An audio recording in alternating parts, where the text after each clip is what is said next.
Hey everybody, and welcome back to a brand new video. In today's video, we'll be analyzing the Senate elections from the midterms in our first ever post-mortem 2022 type video. If you watched the channel back in, November, December 2020, you'll remember I did some of these for the 2020 election, and I kind of asked the opposite question. I was like, well, why did Democrats underperform in the House? Why did they underperform in the Senate? And, Biden won the presidency, but Democrats had a lot of struggles that didn't, necessarily materialize at the presidential level, but did, end up hurting them in Congress. And so I asked those questions in 2020, and now we're kind of doing the opposite because Republicans did end up taking back the House, but they had a disastrous night in the Senate.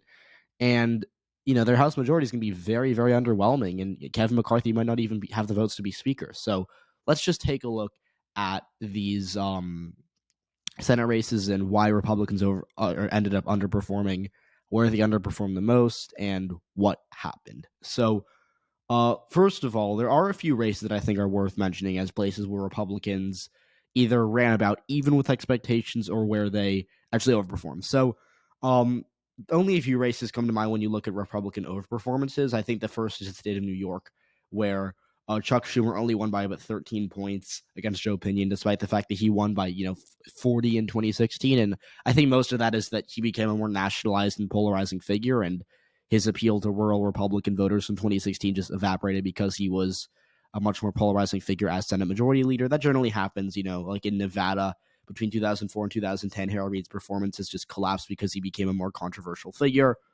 But like when you take a look at New York, when you look at how Schumer did, he did about he underperformed everywhere, but he did about relative to the state about as well in New York City, but just collapsed upstate. Like a bunch of these counties of upstate that are dark red now voted for him in 2016, and so that is a big part of it. Another part of it is that Joe Pinion is actually a good candidate, unlike Wendy Long, who ran against him in 2016. But I think that's besides the point here. Now, the other state is Florida, and I think we all know how Florida went down. Marco Rubio just smacked Val Demmings, and I actually don't think this is really Val Demmings' fault. I think she could have run a better campaign, obviously.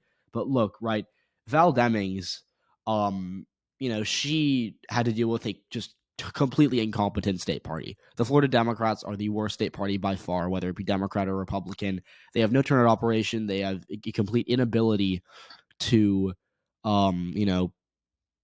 to have any sort of momentum within the state. They have no appeal to swing voters. They've been completely outclassed by by their GOP counterparts, especially in the southern part of the state, and they've lost every bit of upper ground they had even 7 or 8 years ago. Like, you go back to 2012, Democrats in Florida had a foothold on, the Miami region. Now, look at Miami-Dade County. Rubio won this county by 9, and Hillary won this by 30 points just 6 years ago. So this is a 39-point swing towards the Republicans in this county, in that period of time.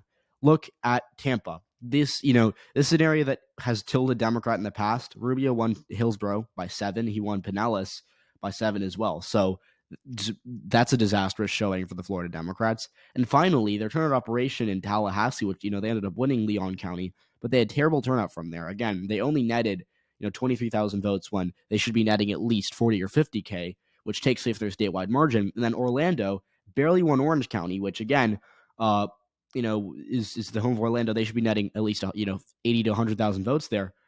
Demmings only won it by 50K. She lost Seminole. She lost even Osceola, which again, Osceola voted for Biden by double digits. So she completely collapsed in the state of Florida. And that's, again, I think that's mostly because of the Florida Democrats being incompetent. But again, got to hand it to Marco Rubio. He has tremendous appeal to these Hispanic voters in the southern part of the state.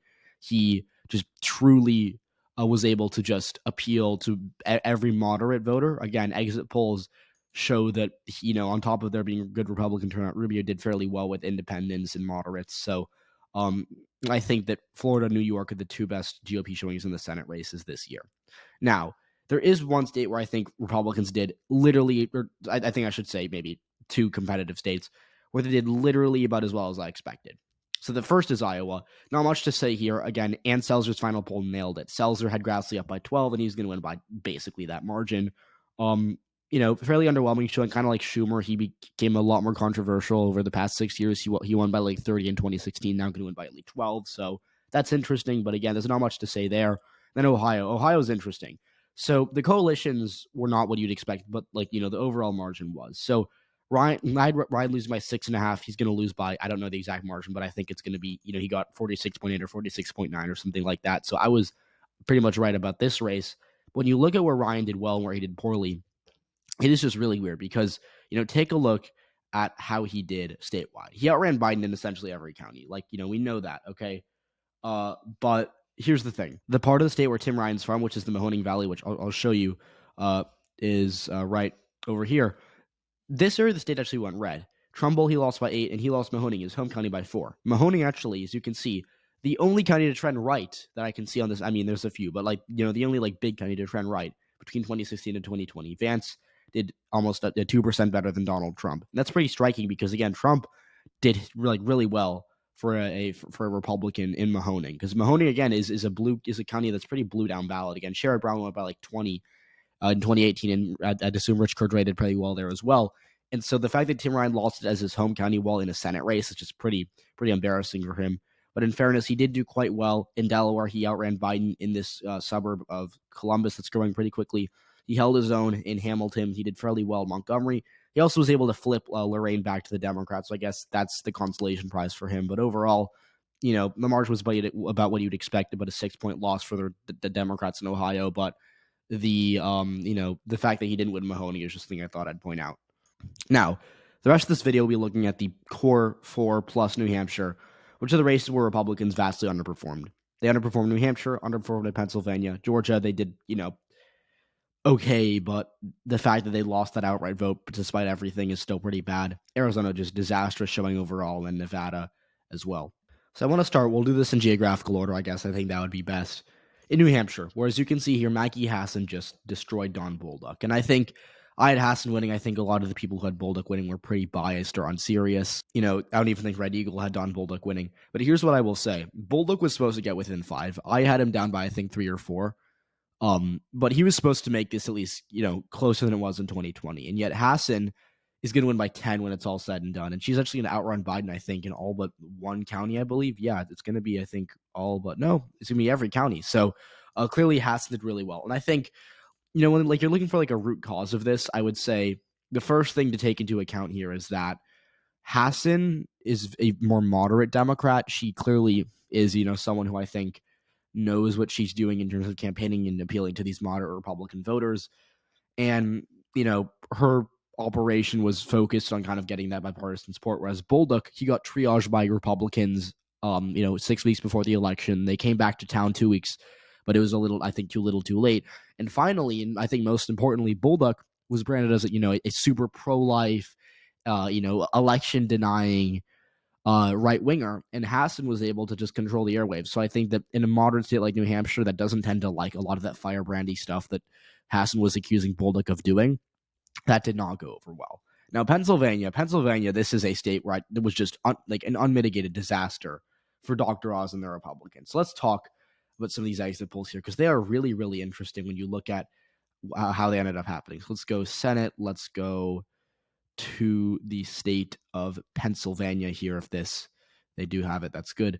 So Pennsylvania, let's just look at this race right now. So the first thing you'll notice, I think right off the bat here, is that when you take a look at the issues, 75% of people, that's 75% of people said that the economy was either not so good or poor. And again, that's a really worrying number for the party in power, because usually when you've 3/4 of people saying the economy is poor or at least not good, that is really bad. And yet Fetterman, as you can see here, he was able to massively win over the not so good people, meaning that these people who said not so good didn't care. They weren't going to go vote Republican. They voted for Fetterman, over 2-1. And the only people that I was able to reliably win were the people who said 85 to, or who said were poor, who broke from 85 to 14. Another thing you'll notice is that the independents broke for Fetterman by 20 points, and I think that could be tied to them being more moderate and viewing Oz as maybe out of touch because he's from New Jersey, or maybe thinking Oz just doesn't care about them because he's not, or because he's wealthy, or because he doesn't necessarily have the level of appeal that Fetterman had. And I think the most important thing, again, is abortion, because, again, abortion was a key issue. If you take a look at the, the responses to abortion, 62% of Pennsylvanians thought it should be legal in all or most cases. And if you look at the issues that are most important to people, the plurality said abortion. And so when you have an electorate that is overwhelmingly pro-abortion rights, saying that abortion is their number one issue, it's going to bode well for the candidate who's going to be more pro-abortion. So in this case, Fetterman, as you can see, did better than Biden in I think all but one counties. Yeah, it was Monroe and Pike, these two random counties up here that I don't know much about, trended towards Oz by like half a point. But if you look at these suburbs, Chester County stayed about the same. Bucks County trended 3% towards Fetterman. Lehigh trended, let's see here. Let's look. Lehigh trended 3% towards Fetterman. North End trend 4.5 points toward Fetterman. And then, Delaware, another big one, 1.5 towards Fetterman. Montgomery, 2 points towards Fetterman. And then you look over at the Pittsburgh area, Fetterman's home county. Let's see, Allegheny. Where's that? 6.5 or 7.5 points towards him. Westmoreland, Beaver, Lawrence, Butler, Armstrong. These are all, the Pittsburgh collar counties that are all light red in this election. They all trended towards Fetterman by, mid to high single digits. And that, that took a toll. Westmoreland County, which is where, this is like the biggest county for Republicans in Western Pennsylvania, like looking at just margin wise, Oz only netted 32,000 votes out of this county that Trump doubled that essentially. So the fact that Oz was able to Fetterman was able to just, completely, curb Oz's margins in these counties outside of Pittsburgh, while allowing him to, keeping up his ground in the suburbs, Oz just got destroyed. And I think it's mostly because of abortion, but also because I think Fetterman ran the better campaign. Now, Georgia, I won't talk too much about Georgia, but I think it is pretty interesting that the electorate that showed up on election day, and I want to see, because again, the way you measure Georgia, or the way that I try to measure Georgia as a, in terms of elections, is by looking at the share of the electorate that was, black, because again, that tends to bode well for Democrats. If you look at the race of the electorate in Georgia, if I can scroll down to find that, black voters were 28%. The goal for Democrats is to hit 30%.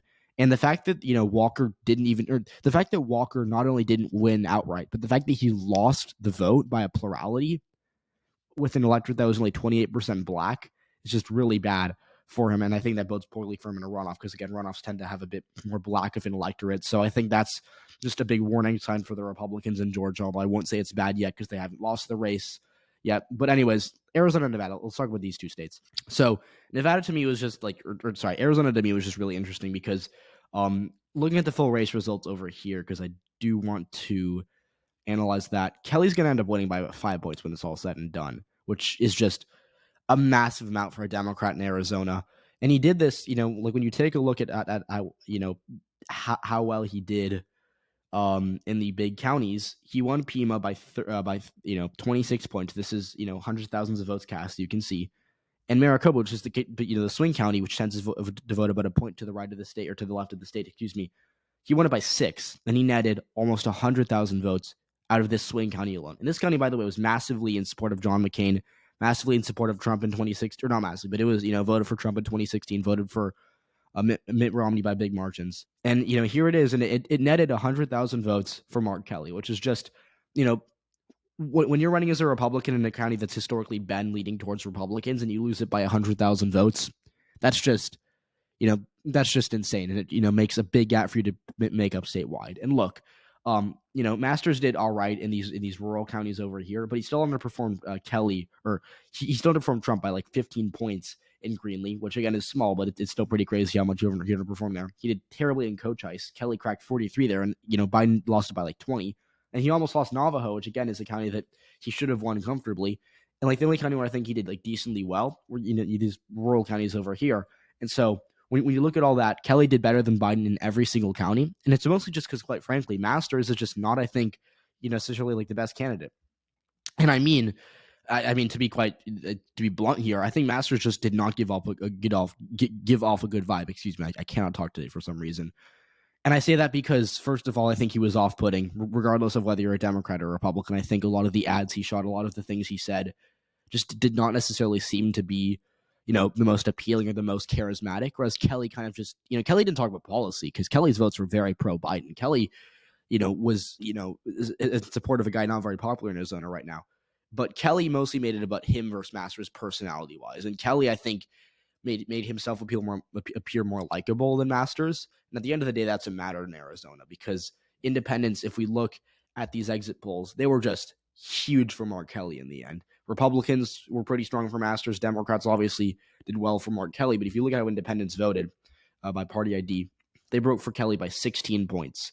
Moderates broke for Kelly by 30 points. And that's just, that's just to me pretty crazy that we saw that big of a split among independents and moderates. In a state like Arizona, which is a very moderate, very kind of independent-y state, when you're, when you're winning independents by 30, winning moderates by winning independents by 15, winning moderates by 33, it's really hard to lose. And that's what happened with Mark Kelly. Now, the final state I want to look at is the state of Nevada. If we go, this is a state, that has just been keeping us up all election week. And if I can find it on my, web NYT, I'm just shocked by the fact that Cortez Masto only won Clark County by 7 points and still won statewide. I haven't done the math yet. I'll be doing the math at a later date when I can make myself do it. But Clark almost voted to the right of Washoe, and Washoe has historically been more Republican down ballot. Clark's been pretty blue for the past 20 years, and Clark only, Cortez Masto only won by 7, and she only, she won Washoe by 5. So I think in 3 to 5 maybe years we could see Washoe start to vote to the left of Clark in a statewide race in Nevada at some point. Now, in fairness, Laxalt, I think, outperformed in Clark compared to what we were expecting walking into the election, while he underperformed, severely in Washoe. But the fact that Cortez Masto, who is, again, not even from Washoe, did that well in Washoe just shows I think it's gone for Republicans. Like, look, they lost in the governor's race despite winning by 1.5 points statewide. It's gone. I don't think they're going to win it anytime soon. So tossing all that aside, taking a look at some of these results in these, in these counties, Clark was only, Cortez Masto is going to win by 9,000 votes statewide, give or take, maybe with a few provisional ballots left, but say she wins by 9,000 votes statewide. Those votes came from Clark. She's going to win Clark by 53K. Her firewall was 50K. That was the goal for her to, to be up by 50K, and you should win by a couple hundred votes statewide. So when you look at the data and look at how she could have done and still won statewide, she had to have had a 44,000 vote firewall in Clark. And I think had you told me that she would only, win Clark by 44K walking into the election, I would have said, well, that's really bad. I think she loses by a point or so. That is mostly because I did not expect her to do as well in Washoe. Because again, she netted 8,000 votes out of Washoe, which is basically just her statewide margin. So again, toss out Washoe and she would only win by, 900, 800 votes statewide. And so her underperformance in Clark, that again, she only won by 9K. That underperformance ended up not really costing her because he did so well in Washoe and was able to net 9,000 votes out of that county. So that I think is interesting. Laxalt, again, was a good candidate. I don't really think that he was, on his own, the result, what caused Republicans to lose Nevada. But what I will say is that I think he's pretty clearly just was not inspiring enough to a lot of these rural voters because, again, turnout just was not good for Laxalt in all these rural counties. Again, Humboldt, Winnemucca, he only netted 3,000 votes out of it. Elko, Trump netted I think 12 or 13K. He lost a couple thousand votes there. And again, only a couple thousand votes. But he only lost, literally, he lost by 9,000 votes statewide. Give him the Trump numbers in some of these rural counties, these smaller counties that don't even mean much state, that don't even make up that big of a share of the electorate. Give him those Trump numbers, he wins by a couple thousand votes anyways. So Laxalt, I just think, did not have the enthusiasm, and additionally, clearly did not do well enough in Washoe, despite the fact that he maybe outperformed a bit in Clark. So I would say long term, again, looking at the state of Nevada, long term, Washoe is going to be really good for Democrats. I would expect Carson City and these, growing Lake Tahoe area counties. I think those counties are going to be really good for Democrats in the future, but it won't matter if they keep falling in Clark. Because again, this number right here, this is very concerning for Democrats that, Cortez Masto did, pretty well statewide. Again, she won in a, year she was not supposed to win in, but still only won Clark by 7. So that to me, I just think is pretty surprising. I just thought I'd mention that. So again, I think that if you're looking for some big takeaways for this general GOP underperformance in the Senate, I think the first thing is candidate quality. Blake Masters, not a good candidate. Herschel Walker, I think to be determined, but clearly did not run even with the environment. Pennsylvania, Mehmet Oz just did not have that appeal. And Don Bolduc just got blitzed in those final weeks of the campaign. Nevada, like I said, I don't blame Laxalt for losing completely, but I think he could have done a little better with his rural turnout operation. So I think that's part one. Part two is the Dobbs decision. Nevada, Arizona, Georgia, Pennsylvania, New Hampshire. These are all pro-choice states. Pennsylvania specifically saw abortion be their number one issue by a lot, and they broke massively for Fetterman. So I think the Dobbs decision killed Republicans, and arguably I think they would have won Nevada without it, because they only lost by 9K statewide, and I think Dobbs mobilized a lot of Democrats that wouldn't have otherwise voted. So I think Nevada, Laxalt would be a senator right now. New Hampshire would have been a lot closer. I don't know if Hassan would have lost. Pennsylvania would have been really close, but I think Oz would have narrowly carried it. Arizona, I think Kelly might have narrowly held on, but it would have been within a point. In Georgia, I think Walker still would have gone to runoff, but I think Walker would have won that, election day vote might be favored to win that runoff. So Dobbs, game changer. Final thing, and this is, I think, most important. Republicans just cratered with independent voters. Fetterman won him by 20. Hassan won him by 25. We don't know Georgia yet, but I know they broke towards Warnock. And let's go to, obviously we know Arizona, they broke for Kelly by 15. Let's look at Nevada, because I think they might have been decently close, but I would assume they broke for Cortez Masto, because she ended up winning those moderate counties. And if you look at, let's see, she won independents. Yeah, she won it by 3. So again, it wasn't as big of a landslide as was in these other states, but she won it by 3. So that's pretty clear that independents ended up just sabotaging the GOP in Nevada. Because again, Nevada was so close that anything, going right for Laxalt over Cortez Masto would have given them the victory. So, thanks for watching this video. I hope you enjoyed. If you did, please leave a like, subscribe to the channel if you haven't already, and I'll see you all in the next video. Bye, guys.